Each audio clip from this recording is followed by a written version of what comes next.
मेरा नाम professor manager Pandey है।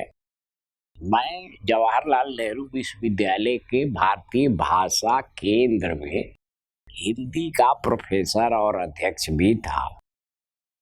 आज जिस पाठ्यक्रम से संबंधित पाठ आपके सामने मैं प्रस्तुत करने जा रहा हूँ, उस पाठ्यक्रम का नाम है साहित्य का इतिहास दर्शन और पाठ का नाम है नव इतिहासवाद और साहित्य का इतिहास।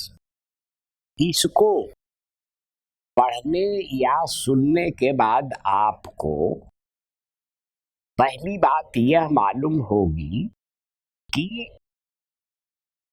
आज के समय में, मतलब उत्तर आधुनिक समय में, एक इतिहास चिंतन से संबंधित नए दृष्टिकोण का विकास हुआ है जिसका नाम है न्यू लिटरेरी हिस्ट्री,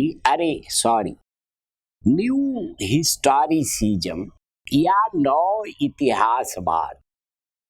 क्या है ये नव इतिहासवाद? पहले तो आप यह जानेंगे। इसके प्रमुख विचारक हैं स्टेफान ग्रीनब्लाट। आप इस पाठ में ग्रीनब्लाट के चिंतन से परिचित होंगे।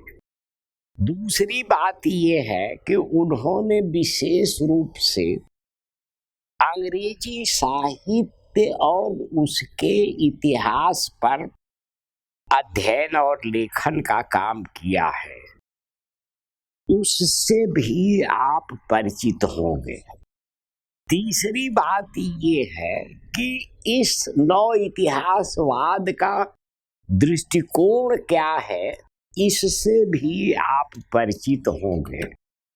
और चौथी बात ये है कि इस नव इतिहासवाद के अनुसार साहित्य के इतिहास, लेखन और चिंतन से संबंधित कौन सी नई दृष्टियां और कौन से नए विचार सामने आए हैं, इससे भी आप परिचित होंगे। आइए अब हम लोग नव इतिहासवाद और साहित्य का इतिहास पर विचार करें। अस्त व्यस्त मानवीय स्मृतियों, आकांक्षाओं और महत्वाकांक्षाओं को व्यवस्थित और सार्थक बनाने के लिए इतिहास की जरूरत होती है। उत्तर आधुनिक समय में अमेरिका में ऐसा ही प्रयास नव इतिहासवाद के रूप में सामने आया है। नव इतिहासवाद साहित्य के इतिहास के क्षेत्र में क्रियाशील है। इसके प्रमुख विचारक हैं स्टेफान ग्रीनब्लाट। वे स्वयं को साहित्य का इतिहासकार भी कहते हैं।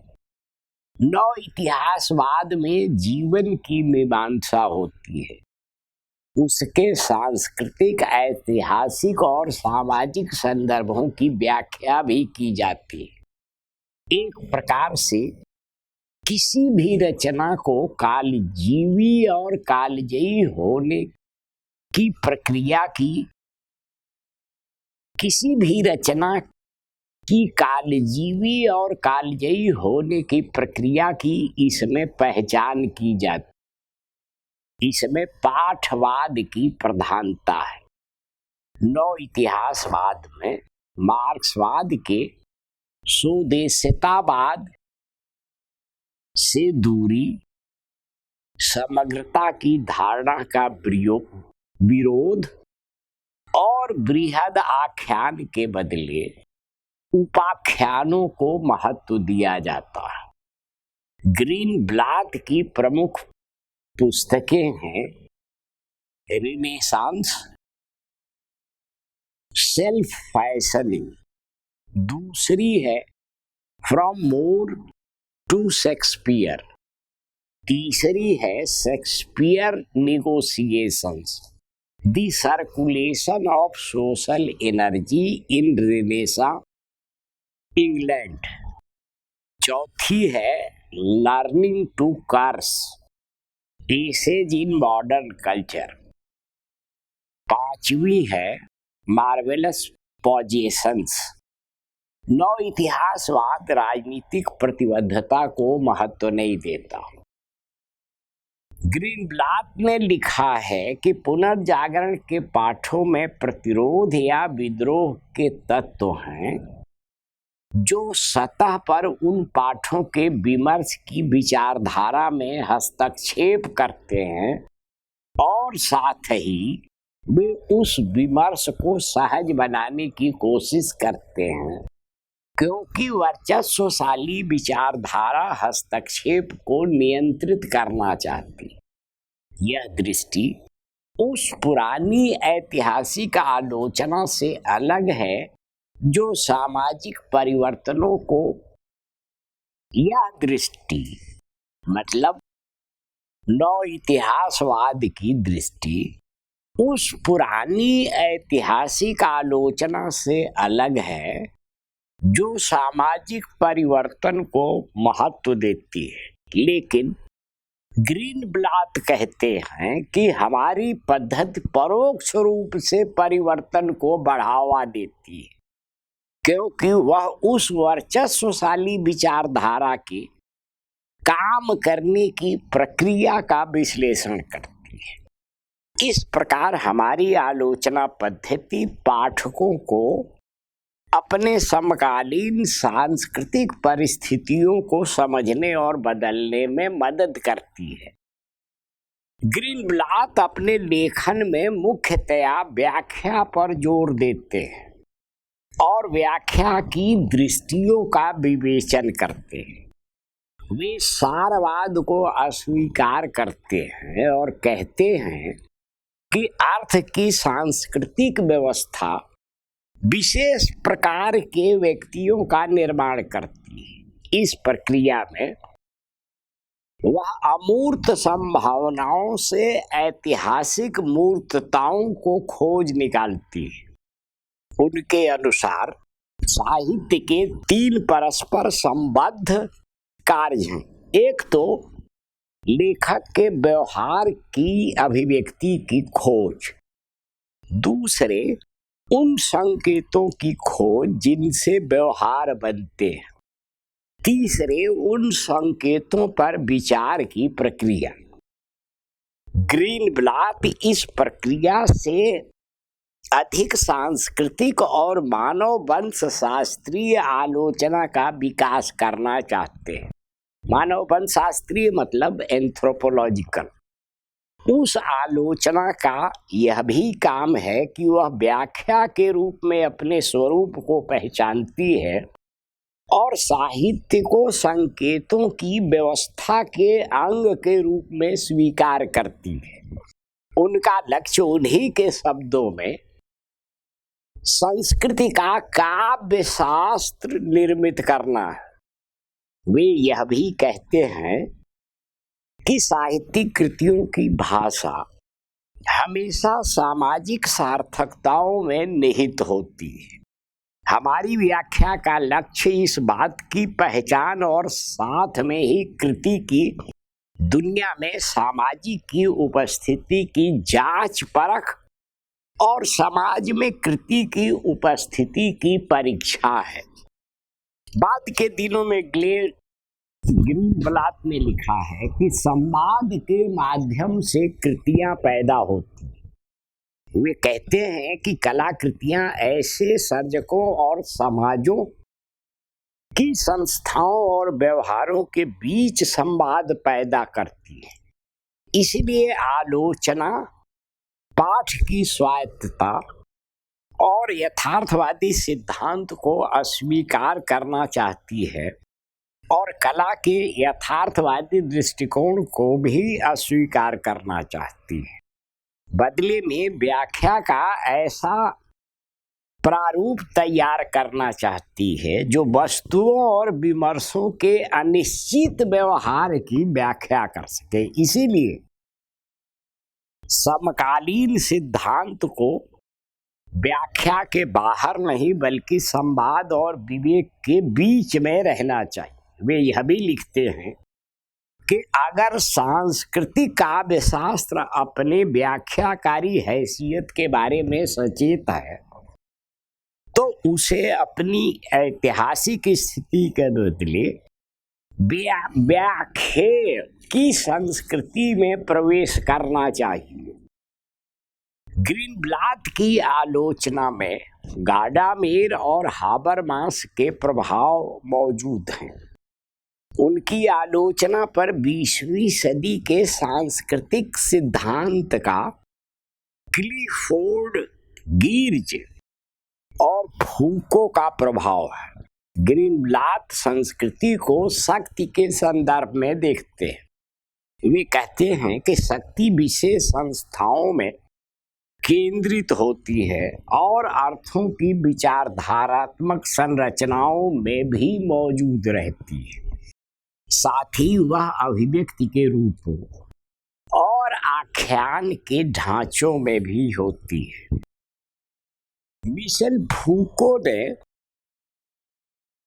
पहले ही अपनी पुस्तक ज्ञान का पुरातत्व आर्कियोलॉजी ऑफ नॉलेज में संस्कृत के इस तरह पढ़े जाने पर जोर दिया है मानो वे मूलतः पाठ हों। फूको जिस तरह अपनी पुस्तकों का नामकरण करते हैं उसमें भी हम ऐतिहासिक और गैर ऐतिहासिक विषयों के बीच गहरे अंतर संबंधों को खोज निकालने की कोशिश को साफ पहचान सकते हैं। उनकी कुछ किताबों के नाम हैं जैसे ज्ञान का पुरातत्व, सभ्यता और विक्षिप्तता, स्व की तकनीकें आदि। यहाँ इतिहास से संबंधित फूको की अवधारणाओं पर संक्षिप्त रूप से दृष्टि डाल लेना जरूरी है। फूको के चिंतन में कुछ शब्द उनके विचारों की कुंजी की तरह हैं, जैसे वर्तमान, वंशावली या वंशक्रम, ज्ञान मीमांसा, तकनीक और विच्छिन्नता। ये जो बातें मैं आपसे कह रहा हूँ यह सब बातें कुंवर नारायण ने अपनी पुस्तक शब्द और देश काल में लिखी हैं जो आपके सामने मैं रख रहा हूँ। ग्रीनब्लाट के आलोचनात्मक व्यवहार में परिष्कृत अंतर पाठीयता मिलती है। वे जिन साहित्यिक पाठों की आलोचना करते हैं उनको दूसरे समकालीन पाठों से जोड़ते हैं और कभी कभी कुछ गैर साहित्यिक पाठों से भी। ग्रीनब्लाट अपनी आलोचना में अतीत की वर्तमानता की बात करते हैं, लेकिन पुराने इतिहासवाद में भी यह प्रवृत्ति मौजूद थी। टेम्पेस्ट पर अपने निबंध, टेम्पेस्ट शेक्सपियर का एक नाटक है। टेम्पेस्ट पर अपने निबंध में उसके पात्रों के विचारों और भाषा के प्रयोग के प्रसंग में उन्होंने सीसरो को याद किया है। उनकी आलोचना पर उत्तर औपनिवेशिकतावाद का भी असर है। ग्रीनब्लाट की आलोचना की एक महत्वपूर्ण मान्यता है विद्रोही चेतना की खोज और पहचान। उन्होंने यह काम फूको की मदद से किया है। वे शेक्सपियर की आलोचना के प्रसंग में कहते हैं कि हम अपने समय के लिए शेक्सपियर की विद्रोही संभावनाओं की खोज कर रहे हैं। वे शेक्सपियर के नाटकों में से ऐसे तत्वों की खोज करते हैं जो हमारी वर्तमान स्थिर मान्यताओं के मंतव्यों की पहचान करा सकते हैं। ग्रीनब्लाट के अनेक आलोचकों ने कहा है कि उनकी आलोचना में एक प्रकार का निराशावाद है। ऐतिहासिक को पहचानने की क्षमता और विचारधारा से बचने की क्षमता, उनकी आलोचना में एक प्रकार का निराशावाद है जो ऐतिहासिक को पहचानने की क्षमता और विचारधारा से बचने की क्षमता को ताकत नहीं देता। हम वर्तमान की चुनौतियों का सामना करने में सक्षम नहीं हैं। गिर्ज की तरह ग्लीनब्लाट भी मानते हैं कि संस्कृतियों में अंतर का एक पक्ष भौतिक मानवीय आधार भी होता है।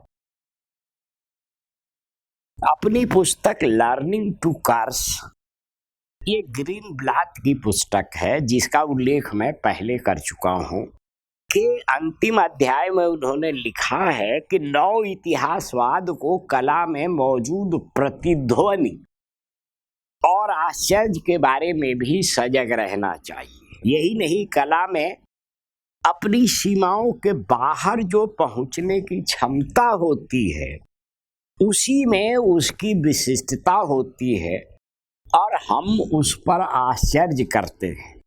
ग्लीनब्लाट यह भी कहते हैं कि कलात्मक अभिव्यक्ति कभी भी आत्मनिर्भर नहीं होती, वह सामाजिक व्यवहारों को सांस्कृतिक क्षेत्र में पहुंचाती है। उदाहरण के लिए, माता पिता और बच्चों के बीच संबंध अधिक व्यापक बनकर किंग लियर की चिंता के रूप में सामने आते हैं। शेक्सपियर का एक प्रसिद्ध नाटक है किंग लियर। ग्लीनब्लाट जिन कलाकृतियों की व्याख्या करते हैं वे अपने वर्तमान से हमारे वर्तमान तक पहुंचती हैं। जाहिर है इस पद्धति पर फूको का असर दिखाई देता है। वे जिस संवाद की पद्धति का उपयोग करते हैं उसमें भी अतीत को वर्तमान से जोड़ने की प्रक्रिया मौजूद है। पॉल हैमिल्टन ने इतिहासवाद नाम की अपनी किताब में लिखा है कि ग्लीनब्लाट की आलोचना उस शक्ति से हमें मुक्त नहीं करती जिसकी वह आलोचना करती, बल्कि वह अपने लिए उसकी पुनर्व्याख्या करती है।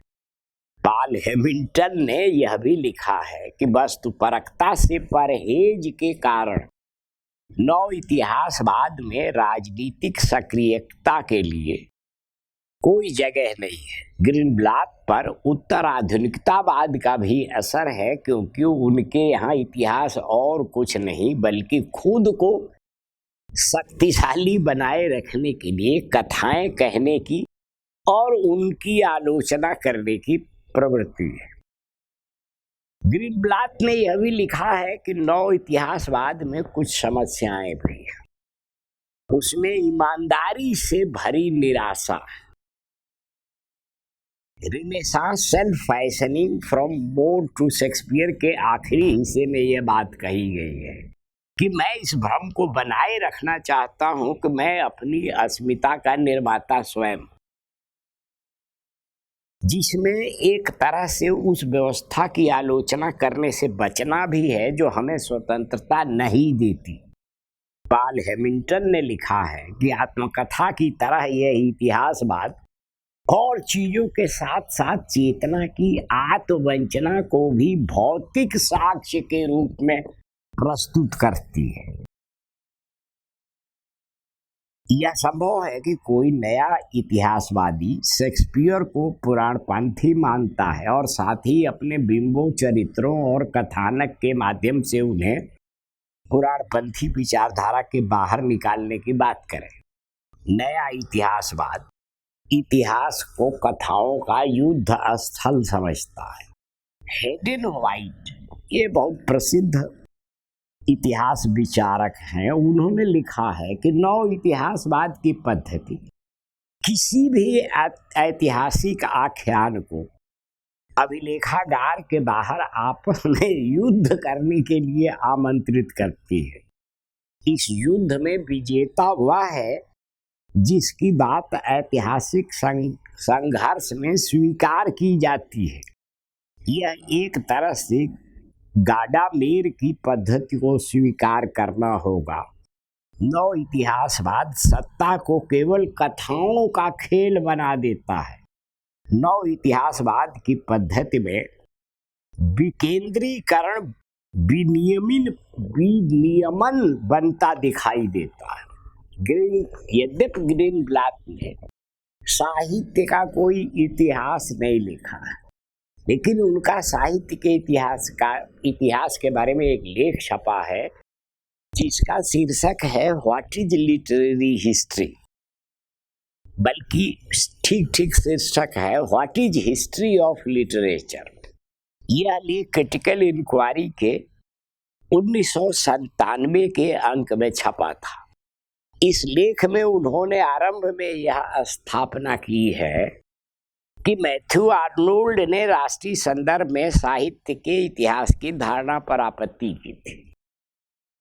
प्रकारांतर से ग्रीनब्लैट की आलोचना में साहित्य के इतिहास को राष्ट्र से जोड़कर देखने का समर्थन नहीं है, पर प्रमाण के रूप में उन्होंने लिखा है कि अमेरिकी साहित्य का इतिहास इतना विखंडित है कि उसे राष्ट्रीय सांस्कृतिक ढांचे में रखा नहीं जा सकता। पर क्यों अमेरिका का नहीं रखा जा सकता, तो क्या सारी दुनिया का नहीं रखा जा सकता? दुनिया के बहुत सारे देशों में राष्ट्रीय साहित्य लिखा गया है, और खास तौर से दूसरी दुनिया के देशों में, मतलब एशिया, अफ्रीका और लातीनी अमेरिका के देशों के साहित्य में राष्ट्रीय चेतना और राष्ट्रीय भावना मौजूद है। सारे पश्चिमी विचारकों की बीमारी ये है कि बात वो सारी दुनिया की करना चाहते हैं, लेकिन ध्यान बराबर अपने घर पर रखते हैं, बाहर की दुनिया के बारे में ध्यान नहीं रखते। ग्रीनब्लैट ने यूरोपीय समाज और संस्कृति के इतिहास के बदलते अर्थ की भी चर्चा की है। उन्होंने ये कहा है कि साक्षरता और साहित्य, ये दोनों यूरोप में नया अर्थ बहुत बाद में ग्रहण करते हैं। बाद में मतलब मध्यकाल में और आधुनिक काल में। अब उनको कौन बताए कि जो उनका मध्यकाल है उससे भी बहुत पुराना मध्यकाल भारत का है, या चीन का है, या मिस्र का है। यहाँ साहित्य का अर्थ भी बहुत पुराना है, लेकिन फिर मैं यही कहूँगा कि उनके लिए जरूरी नहीं है कि हिंदुस्तान में साहित्य और साक्षरता के प्रसंग में क्या हुआ है ये वो जाने। उन्होंने ये लिखा है कि साहित्य का एक परा ऐतिहासिक आयाम होता है। परा ऐतिहासिक मतलब ट्रांस हिस्टोरिकल, मतलब इतिहास के परे जाने की क्षमता होती है। ये सारी दुनिया के लोग मानते हैं। वो ये जरूर जोर देते हैं कि इसको भी साहित्य के इतिहास के भीतर रखना चाहिए। साहित्य के इतिहास के संदर्भ में विशेष रूप से उन्होंने आकस्मिकताओं को महत्व दिया है, और उनका कहना यह है कि आकस्मिकताओं से ही साहित्यिक कृतियां संभव होती हैं, और वही आकस्मिकताएं रचनाकारों को भी प्रभावित करती हैं। आकस्मिकताएं ही साहित्य को हमारे लिए संभव बनाती है। इसीलिए वो ये कहते हैं कि साहित्य का इतिहास हमेशा साहित्य की संभावनाओं का इतिहास होता है। अब यह भी एक अतिवाद ही है। साहित्य के इतिहास में साहित्य की वास्तविकताएं भी होती हैं और संभावनाएं भी होती हैं। इतिहास भविष्य का नहीं लिखा जाता संसार में। इतिहास बराबर अतीत और वर्तमान का ही लिखा जाता है। लेकिन अब ग्रीनब्लैट कह रहे हैं तो मैं आपके सामने रख रहा हूं। साहित्य के प्रसंग में आकस्मिकताओं का क्या मतलब है? असल में इस संदर्भ में सोचा जा सकता है कि हिंदी में यह सारी दुनिया में होगा, पर हिंदी में तो बहुत है। बहुत सारे ऐसे लेखक हैं जो साहित्य लिखते हैं, पर जो साहित्य छप नहीं पाता, तो नहीं छपता, तो वह साहित्य की दुनिया का हिस्सा नहीं बनता। संभव है कि उनके मरने के बाद उनकी पांडुलिपियां मिले और वो साहित्य का हिस्सा बने, पर उनके लिए किस मतलब का है, वो तो गए। तो साहित्य जिन के प्रसंग में जिन आकस्मिकताओं की बात वो करते हैं, उसमें 3-4 चीजें महत्वपूर्ण है। एक तो प्रकाशन, दूसरे प्रकाशन के बाद वितरण। ये जो पुस्तक बाजार है और पुस्तक मेले हैं, ये भी साहित्य के वितरण की ही संस्थाएं, व्यवस्थाएं। और सबसे बड़ी आकस्मिकता तो ये है कि आलोचक या आलोचना, मतलब जायसी ने पद्मावत तो युगों पहले लिखा था, पर हिंदी में उसका साहित्य के रूप में महत्व तब बना जब रामचंद्र शुक्ल ने पद्मावत को संपादित किया जायसी ग्रंथावली के रूप में, और साथ ही उसकी लंबी 150 पेज से ज्यादा की भूमिका लिखी और जायसी का महत्व बताया। इस तरह आलोचक साहित्य के प्रसंग में संभावित स्थितियों को सामने लाता है। इसको भी ग्रीनब्लाट आकस्मिकता कहते हैं, जो मुझे स्वीकार करने में कोई एतराज नहीं है। साहित्य के इतिहास में कभी कभी रचनाकारों के नाम रचनाओं के नाम से अधिक महत्वपूर्ण हो जाते हैं, और उन्हें हर पीढ़ी अपनी जरूरत के अनुसार समझती और व्याख्या करती। ये हिंदी से भी आप देख सकते हैं। ऐसे बहुत सारे पाठक मिल जाएंगे जो तुलसीदास का नाम तो जानते हैं, पर तुलसीदास की सारी रचनाओं के नाम नहीं जानते। सूरदास को जानते हैं, पर सूरदास की भी रचनाओं के नाम नहीं। और ये आधुनिक काल तक बात चली है। उनका ये कहना है कि साहित्य के इतिहास में केवल नामों की चर्चा चिंता बहुत अधिक महत्वपूर्ण नहीं है।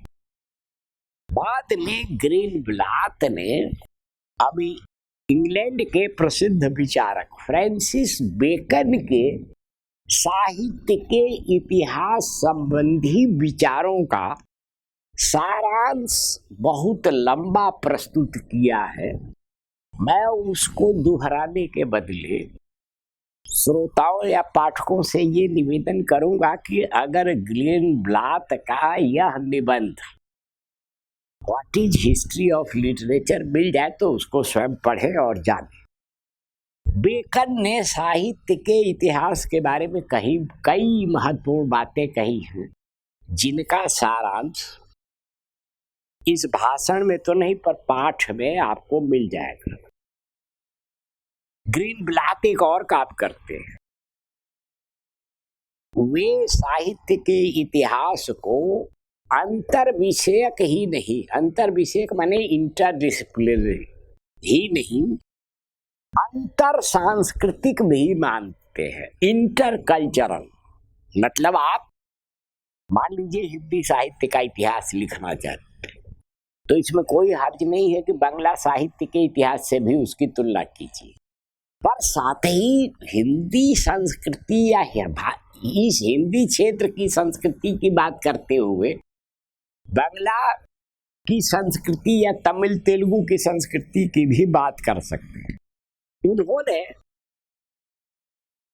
विशेष रूप से यह लिखा है कि शुरू में साहित्य का इतिहास एक मुक्ति धर्मी प्रयास था, और इसके लिए उन्होंने नाम लिया है फ्रांस के प्रसिद्ध इतिहासकार गुस्ताव लासो का, जिनका इतिहास किसी जमाने में बहुत महत्वपूर्ण माना जाता था। बाद में ग्रीनब्लाट ने ये भी लिखा है कि उनके इतिहास के बाद से जो साहित्य का इतिहास है वो एक तरह से विधेयवाद के प्रभाव में आया, और विधेयवाद के प्रभाव के कारण उसमें लेखक की जीवनी, प्रभावों का विवेचन, स्रोतों की खोज आदि आदि में वह लग गया। अब उन्होंने यह भी लिखा है ग्रीनब्लाट ने कि साहित्य के इतिहास में साहित्यिक प्रतिभाओं की खोज की उपेक्षा नहीं की जा सकती। कोई नहीं करता।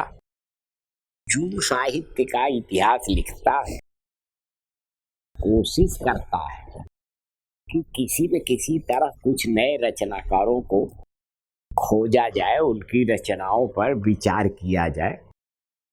उन्होंने एक तरह से साहित्य के इतिहास के लिए कुछ जरूरी शर्तों की चर्चा की। उन शर्तों में पहली है भाषा की अभिव्यंजना शक्ति में विश्वास।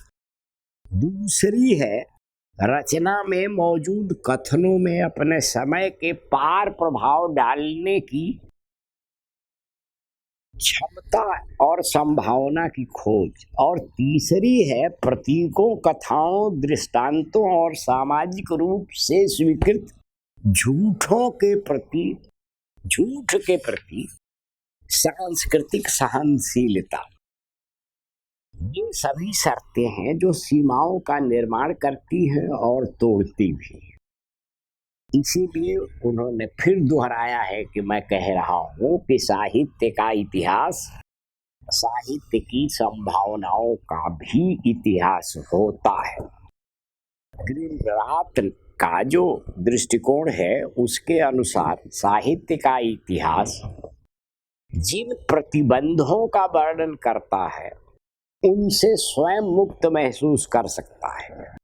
प्रतिबंध कभी कभी व्यक्ति की पराधीनता की ओर संकेत करते हैं। हम इंग्लैंड के रिनेसां काल के चर्च और राज्य के प्रतिबंधों के शिकार भले ही न हो, लेकिन पूंजीवादी दुनिया की दमनकारी सहनशीलता रिनेसां कालीन प्रतिबंधों से अधिक कठोर है।